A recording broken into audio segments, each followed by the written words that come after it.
Agora vamos começar por aqui. Desde a última vez que estivemos juntos, eu não tenho estado super envolvido na política brasileira, mas eu quero saber o que aconteceu com esse cara. Se puderem mostrar aí pra gente, o Alexandre de Moraes.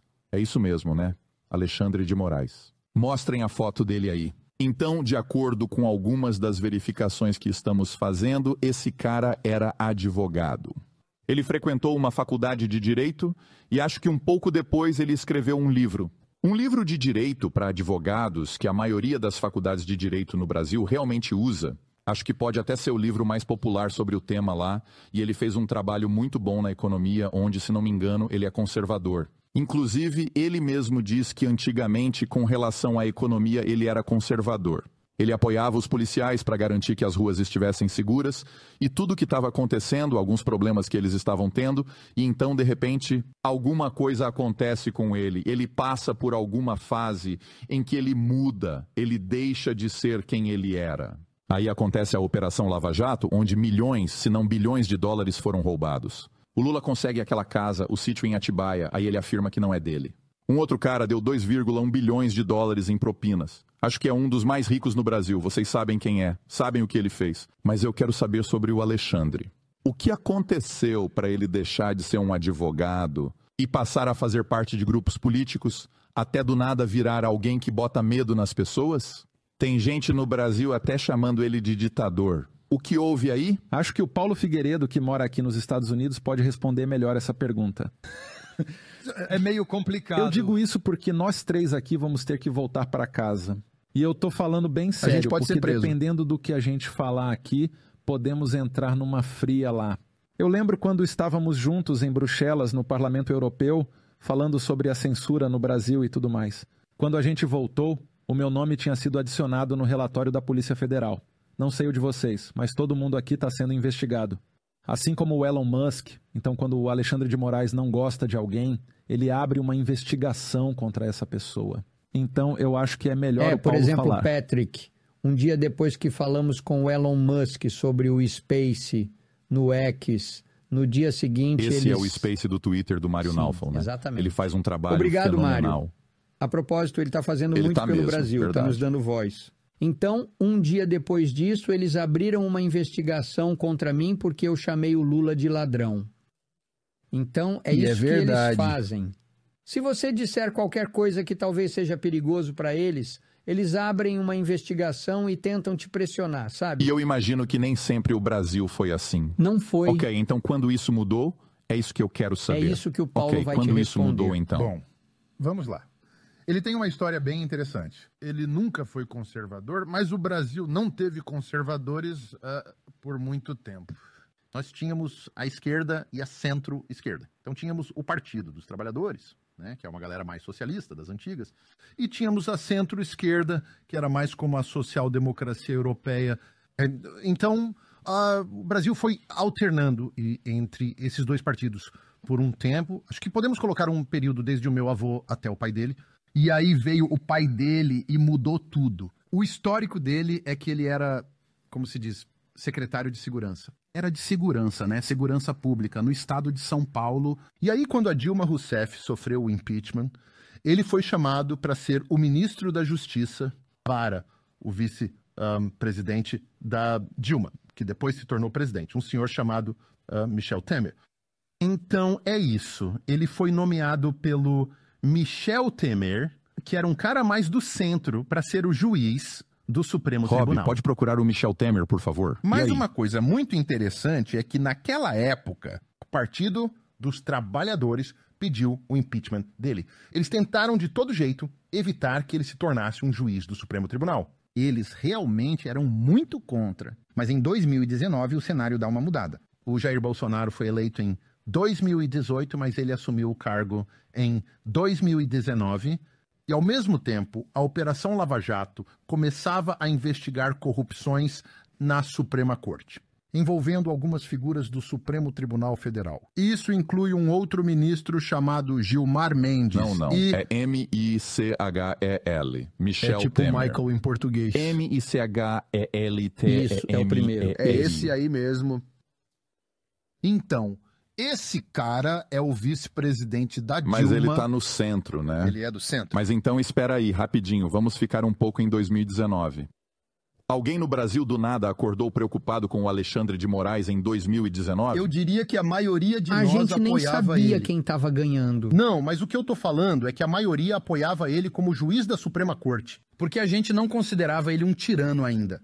A gente não sabia que ele era um psicopata. A gente ainda não sabia. Na verdade... É isso que os psicopatas fazem. Tem um monte de vídeos dele dizendo que o PT é corrupto, que a esquerda criou a corrupção no nosso país, essas coisas. São vídeos antigos dele que estão por aí. É isso que eu tô querendo dizer, que ele era conservador, ou pelo menos parecia ser. Acho que não chegava a ser conservador, mas ele se opunha aos partidos da esquerda, isso. Tem uma coisa no Brasil que a gente gosta de chamar de teatro dos Césares. Por décadas, a gente acreditou que existia uma esquerda e uma direita.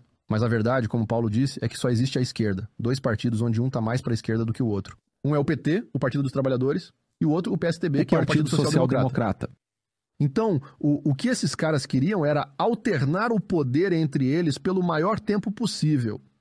E esse cara, o Alexandre de Moraes, fazia parte de um dos partidos não tão de esquerda. Ele era como se fosse o representante do partido. Mas foi aí que aconteceu uma virada do jogo. Por causa da internet, as pessoas começaram a dizer o que pensavam e a debater online. E por isso conseguimos eleger o Bolsonaro. Na Câmara dos Deputados, o Bolsonaro ele era o que chamamos de baixo clero, era um deputado de baixo escalão. Era um cara isolado. E graças à internet ele conseguiu espalhar a palavra dele e ele disse exatamente o que a gente estava pensando, mas não podia falar. E aí as pessoas começaram a seguir ele aonde quer que ele fosse. Ele ia para um aeroporto e apareciam milhares de pessoas só para carregar ele no ombro. E o sistema começou a ficar preocupado. Falaram, ei, peraí, quem é esse cara de fora que está tentando abrir caminho aqui no meio? A gente já sabe quem vai ser o próximo presidente. E o Alexandre de Moraes fazia parte do grupo do próximo presidente. Mas então aconteceu aquela virada no jogo e conseguimos eleger o Bolsonaro. Foi muito parecido com o Donald Trump aqui. Mas com muito menos dinheiro. Né, a gente não tinha quase nada de dinheiro, foi só com o nosso trabalho duro. Na verdade, só para prestar contas, o meu pai não gastou nem $1 milhão na campanha dele em 2018. E eu tô sendo muito conservador. Eu diria, sei lá, talvez metade desse valor. Mas de verdade, foi um fenômeno, foi realmente um fenômeno. Mas deixa eu perguntar, o seu pai já conhecia ele antes de ser presidente? Isso. Eu acho que não. Antes de ele ser presidente, não? Tudo bem. Mas também ninguém achava que o Bolsonaro ganharia. Quer dizer, ninguém acreditava nele. Você já ouviu? Ninguém estava botando fé nele. O povo estava fazendo piada, falando, meu Deus, como assim o Bolsonaro quer ser presidente? Era deboche, foi exatamente a mesma coisa que rolou com o Trump. Mas tem uma diferença, porque quando as pessoas dizem tipo Trump, a diferença é que o Trump já era famoso. É isso aí. Ele já aparecia na TV há muito tempo. O seu pai era famoso no Brasil? Não, meu pai não era famoso. Ele era meio famoso por aparecer em uns programas de televisão. Na verdade, a ascensão do meu pai foi exatamente quando a esquerda estava implantando uma estratégia que era para incentivar o uso do politicamente correto. Então, o meu pai foi acusado de ser racista, nazista, fascista, homofóbico, isso todas tudo essas antes coisas. de concorrer? Isso, antes de concorrer. E por causa disso, ninguém estava dando muita bola para o meu pai. Então ele só continuou fazendo o que ele estava fazendo, falando o que pensava. E ele começou a rodar pelo país inteiro porque ele falava que se a Dilma Rousseff, que não é inteligente, e eu estou sendo muito educado, se ela foi reeleita, se ela conseguiu ser reeleita como presidente do Brasil, por que não eu? Então ele começou a viajar pelo país, fazendo alguns programas de rádio e TV. Isso foi em 2018 ou 2017? Acho que foi... Foi 16 ou 17 Isso mesmo. Por aí. Então ele começou a falar sobre as políticas que ele achava que eram problemáticas no Brasil em 2016. Sim. Isso. Ele aparecia em programas de TV populares, incluindo programas que não eram sobre política. Mas olha só, ou uma coisa importante é que muitos desses programas chamavam ele para tirar sarro. Pra debochar dele. Eles tiravam sarro da cara dele. Mas essa é a desconexão que existe entre a mídia tradicional e a população.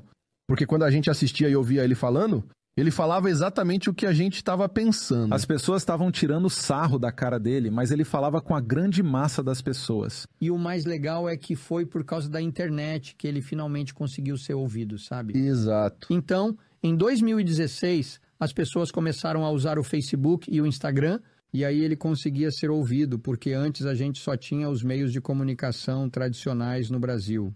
E eles nunca colocaram ele como sendo uma boa pessoa. Certo. Então, naquela época, ele estava meio que agindo nos bastidores. Ninguém estava prestando atenção, né? Ele é um Zé Ninguém nessa época, entre 2016 e 2018. As pessoas conhecem ele, sabem quem ele é, mas ele não tá na linha de frente. Não tem nenhuma ameaça, nenhum sinal, tipo, alguma vez que ele roubou ou quando ele fez alguma outra coisa, ainda não tem nada. Nada, isso. Certo? Então, o que acontece em 2020 com ele, agora que o Bolsonaro é o presidente, agora ele tá lá. Ele venceu de 2019 até 2022. O que acontece com ele agora, a portas fechadas? Então, em 2019, quando o Bolsonaro foi eleito, ao mesmo tempo, a Lava Jato começava a investigar juízes do Supremo Tribunal. Então, no começo... O Lula ainda não tinha sido preso, né? Ou já ainda tinha? não tinha sido. Ele ainda passou 520 dias na cadeia. Deveria Isso cumprir mesmo. 10 a 12 anos, mas cumpriu 520. Mas naquela época, Complicado. a Operação Lava Jato estava começando a investigar o judiciário. Mas aí aconteceu uma coisa. O judiciário fez um negócio muito interessante. Rob, puxa a Operação Lava Jato. Continua, por favor. Eles fizeram uma coisa muito, muito interessante. Eles decidiram... Né? Bom, na verdade, existe uma cláusula nos estatutos internos da Suprema Corte que diz que se um crime ocorrer dentro das dependências do tribunal, nós podemos abrir uma investigação por conta própria. É como um tribunal abrindo uma investigação, o Supremo Tribunal dos Estados Unidos tem a mesma estrutura. Isso. Então eles podem abrir uma investigação, isso foi pensado para investigar crimes internos, tipo se alguém roubar a corte. Nos Estados Unidos, por exemplo, eles abriram isso para investigar quem vazou a revogação do Roe versus Wade, certo? Mas no Brasil eles disseram, bom, se as pessoas estão falando coisas contra nós na internet, e se a internet está em todo lugar, então ela está dentro das instalações do tribunal. Então a gente pode abrir uma investigação sobre essas pessoas que estão tentando difamar o Supremo Tribunal. E aí eles começaram a censurar artigos, inclusive o artigo de uma revista, e falava que um dos ministros do Supremo Tribunal estava envolvido em corrupção com uma construtora grande no Brasil. E eles censuraram isso. E esse foi o começo do que eles chamaram de CPI das fake news. Essa é a mesma investigação que foi aberta em 2019. Foi isso. Foi assim que começou. E esse projeto de lei ainda está aberto. Todos nós estamos sendo investigados. Já tem muitos Há anos. anos, até o Elon Musk está sendo investigado por esse projeto. É verdade, ele tá. O Michael Schellenberger está sendo investigado lá também. Enfim, todo mundo. E eles emitiram medidas, mandaram algumas pessoas para prisão, mas por enquanto é só um projeto de lei. Ainda não é um processo. Ninguém foi acusado por 5 anos. Mas eles invadiram a casa das pessoas, Sim, eles confiscaram fizeram passaportes. Mas uma coisa que é interessante para os Estados Unidos é apontar que, ao mesmo tempo... Olha, o Elon Musk vai ser investigado por notícias falsas e obstrução no Brasil após uma ordem do Supremo Tribunal. Qual é a data disso, Isso Rob? deve ter mais ou menos Deve um ter mês. umas 2 semanas. Tá, então você está dizendo que isso foi em abril, tá? Isso foi há um mês. Ok, enquanto eles estavam falando isso, esse Alexandre, ele já estava manipulando tudo pelos bastidores ou ainda não? Bom, ele se tornou o homem mais poderoso do Brasil por enquanto, e de longe. Porque, olha, essa é uma investigação interessante para os espectadores dos Estados Unidos também. Porque, ao mesmo tempo, nos Estados Unidos, principalmente a esquerda e o Deep State estavam discutindo como lidar com o problema da internet que o Nicolas mencionou. O Trump foi eleito através da internet e o Bolsonaro também foi pelo mesmo motivo. Também tivemos a gente aqui também foi... Esses caras também e vários congressistas, rolou uma mudança drástica no Partido Republicano.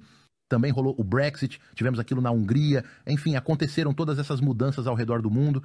Então foi como se a elite política começasse a ver o que eles poderiam fazer para mudar isso. Então agora, se você lê o relatório do Complexo Industrial de Censura da Comissão Judiciária da Câmara, você vai encontrar isso. Lá está registrado que a administração Biden estava tendo discussões com as empresas de mídia social sobre como fazer para censurar e moderar determinados tipos de opinião. Extremistas. E podem acreditar, isso é um registro público, não é teoria da conspiração, nem nada assim, eu não gosto dessas coisas. Mas eles enviaram oficiais do FBI e do Departamento de Justiça para terem reuniões no Brasil com o TSC.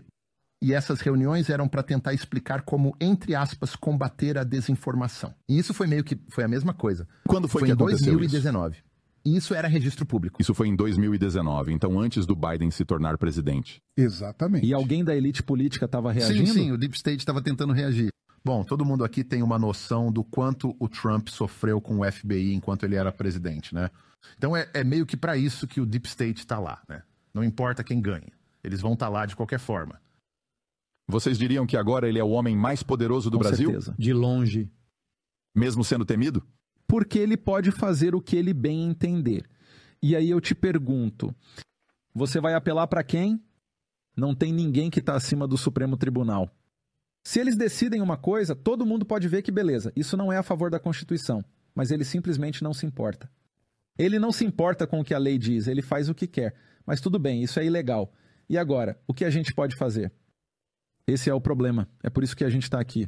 Eu não estou super feliz aqui debatendo sobre as questões internas do Brasil. Mas pelo menos estamos alertando nossos amigos aqui nos Estados Unidos para eles se prevenirem e não deixarem esse vírus brasileiro chegar aqui. Mas essa é a parte mais difícil. Como a gente pode reagir contra alguém que faz isso de dentro do Supremo Tribunal? Pois é. Por exemplo, durante as eleições presidenciais, o pai dele, Bolsonaro, não estava autorizado a fazer lives da própria, como chama mesmo, a casa governamental que ele estava morando. A residência oficial. Isso, a residência oficial. Isso também aconteceu com o Trump. Sim, eles fizeram isso com o Trump também. Por exemplo, na eleição, eu publiquei um vídeo dizendo que se o Lula fosse eleito presidente, ele com certeza Foi um vídeo de brincadeira sobre o aborto. E também iria legalizar as drogas, e eu recebi uma multa de cerca de $10 mil porque eu tinha feito isso. Agora, neste momento, a gente tem 2 ministras mulheres que foram nomeadas pelo Lula depois da eleição, e as 2 apoiam o aborto. Então, o Supremo Tribunal começou a votar sobre o aborto. E eles também estão falando sobre drogas. Então, eu estava certo. E mesmo assim, eu fui multado por isso. $10 mil? E quem vai... 10 mil. E a quem eu vou recorrer? Mas vamos continuar no Alexandre de Moraes. E eu sei que vocês não querem falar disso porque vão voltar para o Brasil e ele não quer voltar. Ei, mas aqui eu vai quero uma voltar pergunta. sim. Ele quer voltar sim. Vamos Acho que acreditar. entendi o que você está querendo saber. Como que o Alexandre de Moraes conseguiu todo esse poder? Quem deu esse poder para ele, né? É isso aí. A primeira verdade, pergunta é quem deu esse poder para ele ele? E a mesmo segunda é o que acontece nos bastidores? Porque às vezes a gente vê alguém de fora e pensa, nossa, esse é o homem mais poderoso do Brasil. Mas na verdade são essas pessoas que ninguém conhece e estão agindo nos bastidores. Ele é mesmo o Bambambam? Ou tem um outro cara manipulando e se escondendo atrás do Alexandre de Moraes? Ele é o cúmplice que foi escolhido para ser o rosto para todas as injustiças absurdas acontecendo no Brasil. Escolhido então, assim, por quem? Vamos chegar lá. O Paulo pode falar um pouco Aí melhor sobre voltamos isso. ao Biden. E outros, incluindo a administração Biden. Existem até forças internacionais influenciando as coisas que estão acontecendo no Quais Brasil. países, por exemplo? A gente pode citar vários. Bom, né, principalmente os Estados Unidos. Os Da Estados comunidade Unidos. internacional, todos os países que vão para Davos e para o Fórum Econômico Mundial. Então, por exemplo, o Supremo Tribunal estava presente, não todos, alguns juízes do Supremo, não o Moraes, mas o presidente do tribunal, o chefe de justiça, que é o Barroso, ele estava em Davos esse ano. Com certeza tem toda uma comunidade global, uma elite global que apoia ele, mas o maior apoio vem dos Estados Unidos. Eu vou te dar um exemplo concreto. Dá uma olhada aí, vê se você acha um artigo Bem lembrado. do Financial Times de 2023. Ele chama a campanha discreta. A campanha discreta dos Estados Unidos para defender as eleições brasileiras, se não me engano. É a democracia. Isso, democracia ou alguma coisa assim. Enfim, é um artigo do Financial Times, então não é nenhuma teoria da conspiração. E o que eles dizem nesse artigo é que os principais oficiais dos Estados Unidos, e eu estou falando aqui do diretor da CIA, também o secretário de Defesa, o comandante-chefe do Comando Sul, acho que a general era uma mulher, também o Jake Sullivan, o assessor de segurança nacional, todos eles foram para o Brasil e foram para ameaçar funcionários públicos, líderes militares e políticos para que não desafiassem o Moraes. Porque naquela época a gente estava falando de integridade eleitoral. E todos eles disseram, olha, se vocês desafiarem o Moraes, que era o presidente do Supremo Tribunal Eleitoral no Brasil, se vocês desafiarem ele, vocês vão enfrentar todo o poder da política externa dos Estados Unidos. Por exemplo, o exército americano vai parar de cooperar com os militares brasileiros. Nós também vamos aplicar embargos, todo tipo de sanções e tudo mais sobre vocês. Vocês serão excluídos da comunidade internacional. Vamos fazer o que fizemos com a Rússia. E essa foi uma das razões pelas quais as instituições no Brasil não funcionaram. Olha, achamos um artigo. É esse FBI, mesmo. Soros e Serviço Secreto envolvidos em censura gigantesca no Isso Brasil. é do David Agape, ele é um ótimo jornalista investigativo. Ele trabalha com o Michael Schellenberger, é tipo o parceiro dele no Brasil. Será que eu posso ler isso? Vou ler Acabaram de aqui. colocar ele sob investigação também. Colocaram? Eu vou ler um pouco isso aqui, Rob. Abaixa a tela para eu conseguir ver os 2 primeiros parágrafos. O FBI, o Soros e o Supremo Tribunal Federal do Brasil se dizem defensores da liberdade de expressão e da democracia. E a missão do FBI é defender a Constituição dos Estados Unidos, cuja primeira emenda proíbe limites governamentais à liberdade de expressão.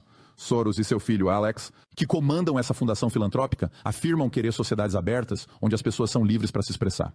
E o Supremo Tribunal Federal do Brasil afirma defender o compromisso da Constituição com a liberdade de expressão. Mas agora, uma investigação que durou meses revelou que o FBI ajudou o Brasil a censurar seus cidadãos. A Open Society Foundation dos Soros investiu na promoção da censura no Brasil e o Brasil tem uma força policial judiciária secreta que existe especificamente para espionar e censurar pessoas consideradas divulgadoras de informações falsas. Juntos, o FBI, os Soros e o Supremo Tribunal Federal do Brasil estão envolvidos em um ataque direto à liberdade de expressão, que é um direito de todos os cidadãos, reconhecido tanto na Constituição brasileira quanto na americana. É basicamente isso. Acho que você já tem a sua resposta. Então eles estão pegando... Mas calma, deixa eu fazer outra pergunta. Às vezes, quando alguém vira a casaca, você olha pra essa pessoa, tipo, esse cara é razoável, você não vê ele como um cara estranho, e de repente, bum. E aí você percebe que alguém tinha alguma coisa contra ele escondida. Tem aquela história de que ele estava ligado ao, sabe, aquele acidente de avião com a Suprema Corte, a velha teoria da justiça antiga. E eu tipo, não sei se a história deles, não sei se aconteceu alguma coisa por trás ou talvez não. E algumas pessoas dizem que não tem como isso ter credibilidade. E aí a gente ouve sobre aquelas histórias dele sendo associado ao... Como é que se chama mesmo? Aquela gangue, o primeiro comando da capital, que tem sede em São Paulo. É uma história falsa que começou online quando ele era secretário municipal de segurança pública. Ele estava ligado a essa gangue, tinha alguém lá que ele apoiava? Alguma coisa é verdade? Se eles falarem qualquer coisa a respeito disso, eles vão ser presos literalmente na mesma hora. Eu vou ficar bem quieto. Eu vou me arriscar aqui para falar disso. Eu não vou falar nada, vou ficar quieto. Então... Sobre isso ele trabalhava... O negócio então, aqui é o seguinte... Aqui tem uma credibilidade. Eu vou te contar exatamente o que aconteceu. Vou te dar os fatos e você tira suas próprias conclusões. Então, o PCC é o maior cartel de drogas no Brasil. Na verdade, alguns podem até argumentar que um dos maiores cartéis de drogas no Brasil. Não, é o maior com certeza. Tudo bem, com certeza é o maior. Eles são o sistema de entrega de todas as drogas que são produzidas na América Latina. Tudo passa pelo PCC. Toda a cocaína que chega nos Estados Unidos passa por eles. Sim, isso mesmo. Então, se vier da Colômbia, vai primeiro pro PCC no Brasil e vai depois primeiro para eles. Aí eles mandam a droga pro mundo inteiro. Exato. É como se eles fossem tipo os distribuidores. Mas então, continuando, o PCC estava sendo investigado no Brasil e eles encontraram conexões entre eles e o Partido dos Trabalhadores. Eu não vou entrar muito nesse tópico porque acho que não é importante para essa discussão. Mas era muito provável que o PCC estivesse lavando dinheiro pelo... Eles estavam achando que um dos jeitos que o PCC estava usando para lavar dinheiro era como se fosse um sindicato de transporte público. Isso, de transporte público. Era um sindicato de motoristas de vans. No Brasil era muito comum por um tempo as pessoas usarem vans como uma forma de transporte público, né? E tinha um sindicato para os motoristas dessas vans. Esses sindicatos eram chamados de Transcop. E o Alexandre de Moraes era o advogado de defesa de um desses sindicatos. E para ser sincero, essa é a única conexão que a gente tem. E assim, eu não sei para vocês, mas para mim, se você trabalha para uma instituição ligada aos cartéis de drogas, isso normalmente não é um bom sinal. Mas também não é uma prova definitiva que tem uma ligação ali. Ele podia ser um advogado que talvez representasse alguns ex-criminosos antes, porque às vezes os advogados têm que fazer isso mesmo, né? Sim, eu conversei com o representante Weinstein, também tivemos um advogado outro dia no podcast, era o advogado do Didi antes do Rob. Você lembra de quem mais ele era advogado? Ele foi advogado do Harvey Weinstein também por um tempo. E tem vários clientes de alto perfil em Nova York. Certo, então ele era um advogado desse tipo, né? Que tinha alguns clientes assim. E por falar nisso, tem alguma conexão entre ele e o Marcolo Camacho? Existe alguma relação entre os dois? Com ele, com o Playboy russo? Tem coisa aí? A gente não sabe dizer. Então aqui está dizendo que ele foi condenado a 232 anos de prisão. Esse Marcolo Camacho, ele está preso neste momento? Sim, ele está preso, o Marcola, sim. Né? E vocês podem confirmar se ele é mesmo o Pablo Escobar do PCC? Muita gente diz isso, sim. Então ele é mesmo. Sim. Então é uma avaliação justa. E não existe nenhuma conexão entre os dois relacionamentos de forma alguma? Nada comprova que existe. Mas eu consigo acrescentar uma coisa com certeza. Durante a administração do meu pai, isso é o Marcola foi transferido para outra prisão, no meio da selva. Acho que foi numa prisão em Porto Velho, em Rondônia. E quando o Lula voltou ao poder, agora a gente tem Lula como presidente de novo, eu não sei como, não sei em que termos, mas esse cara conseguiu voltar para Brasília. Que é a capital. Exato. Mas eu tô falando sobre os fatos. Isso tudo é fato. Eu não tenho nada que comprove que esse cara tenha feito algum tipo de acordo com o novo presidente. Isso eu não tenho como comprovar. Mas é muito estranho. Eu não consigo entender o motivo de eles mandarem um dos chefes da principal organização criminosa de volta para Brasília. Você consegue puxar para mim aquele da posse do Lula? Sabe qual é? Agora é quando ele tá ganhando. E esse cara aqui aparece. Vocês obviamente sabem quem ele é? Eu tive que dar uma pesquisada. Nossa, sim, eu sei bem. Sim, se você não quiser dizer o nome, eu posso falar. É o Benedito Gonçalves. Mas naquela época, quem era o Benedito? Ele era um homem poderoso? Ele era um dos juízes do Tribunal Eleitoral. Esse cara aí era um dos mais importantes. O Brasil tem uma estrutura muito estranha. Todas as eleições no Brasil são totalmente eletrônicas, a gente fala muito sobre isso, e são centralizadas em um único tribunal, que é o Tribunal Superior Eleitoral. Ele é quem manda em tudo. Ele é ao mesmo tempo um juiz do Supremo Tribunal, e até o mês que vem ele também é o presidente do Tribunal Superior Eleitoral, que é como se fosse o juiz supremo. E já é assim há 2 anos. É os dois ao mesmo tempo. Isso Esse tudo cara é o aí... Moraes, não o Benedito. Isso, esse é o Moraes. O Benedito é tipo o braço direito dele, o segundo cara mais importante. Ele é o corregedor no Tribunal Superior Eleitoral. Vamos dar uma olhada aqui. Isso é a inauguração.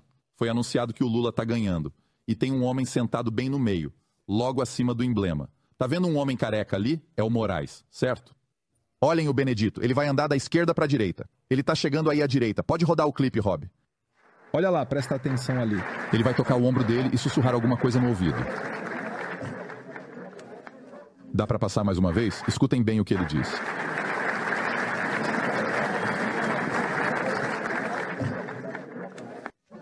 Eu perguntei para alguns dos amigos aqui que conseguiram entender e eles disseram missão cumprida. Missão dada, missão cumprida, isso aí. Missão dada é missão cumprida.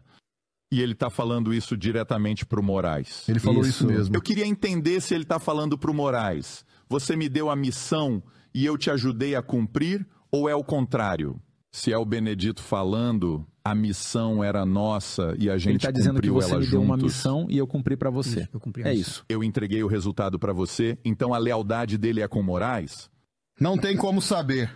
Você é uma entendeu a pergunta pergunta? justa, Tipo, quem é o mas não dá chefe para aqui? saber. Não dá. A gente consegue Missão dada falar é missão assim. cumprida, ok. Tá, continua. Mas quem deu a missão?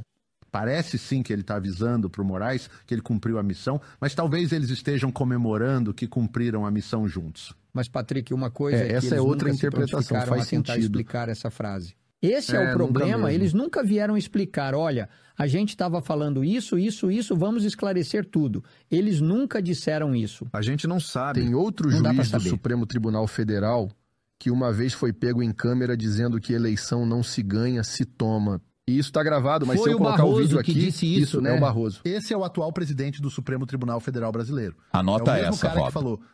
Ele falou do seguinte, ele foi a uma reunião de um centro acadêmico. Tô vendo mesmo como você quer voltar pro Brasil. Mas eu quero Continua. mesmo, sério. Enfim, ele participou de uma reunião de um centro estudantil, era uma reunião política, tipo um comício, e do nada ele fez um discurso ali no meio e disse, a gente derrotou o bolsonarismo. A gente? Tipo, como assim a gente? A gente quem? Você é o ministro do Supremo Tribunal de Justiça e tá falando por aí que derrotou o Bolsonaro? Como é possível você falar uma coisa dessas e não acontecer nada com você? Rob, consegue puxar aí o chefe de gabinete É o que vocês chefe estavam Barroso. falando? Ele é o presidente do Supremo, chama Luiz Barroso. B-A-R-R-O-S-O. Olha, Patrick, o que acontece é que o establishment perdeu o controle da opinião da população. E agora eles estão usando seu último recurso, que é o Supremo Tribunal. Agora eles estão governando o nosso país sob uma Suprema Corte, onde a maioria dos juízes foi escolhida pela esquerda, pelo Partido dos Trabalhadores, pelo Lula, e eles deram todo esse poder para o Moraes para ele ser o homem da linha de frente para eles, para derrubar o Bolsonaro e tirar a direita e os conservadores da política. O problema é, e isso é o que todos estão percebendo agora, que o Moraes ganhou tanto poder que agora ele está embriagado por ele.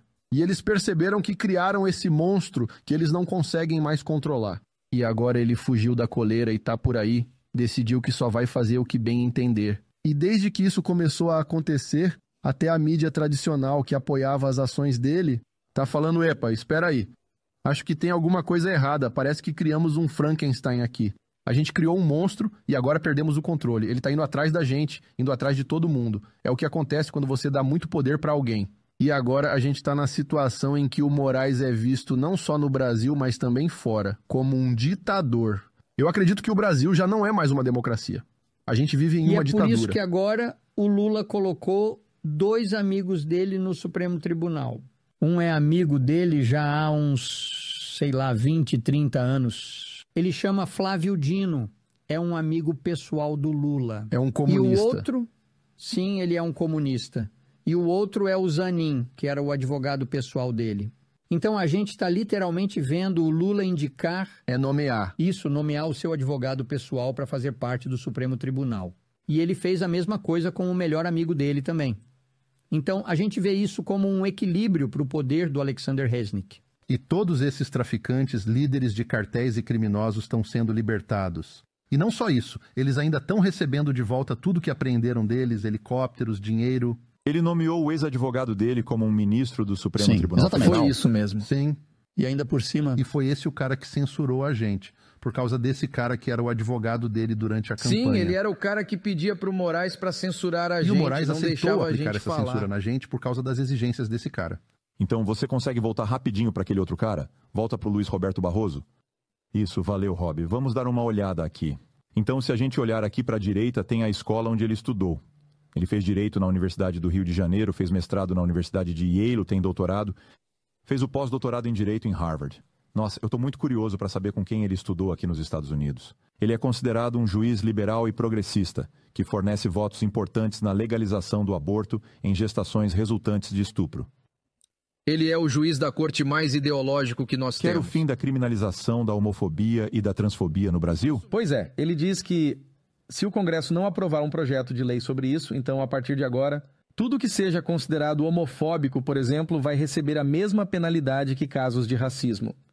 Então, segundo ele, a gente tem uma lacuna aqui na lei e o Congresso não está funcionando como deveria.